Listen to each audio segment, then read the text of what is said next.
मला काही मंडळींच्याकडनं अप्रोच वाढला.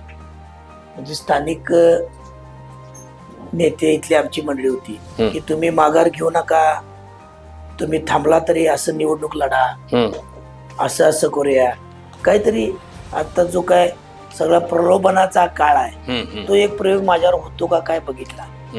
पण माझा विश्वास होता की मधुरी महाराजताईंनी राजीनामा दिलाय, आपण पुरोगामी विचारावर जायचं आहे. लढलो निवडणूक तर मग आता झालेल्या त्या चित्रात मी महाविकास आघाडीवरच राहिलं.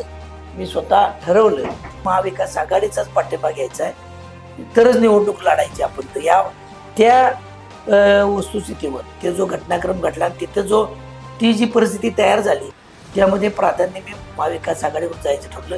ते कसलीही प्रलोभन होती ती बाजूला ठेवलं नाही. क्षणाचाही विचार न करता मी बंटी साहेबच माझे नेते होते, आहेत आणि राहतील, आणि शाहू महाराज यांच्यावरच मला काम करायचं आहे.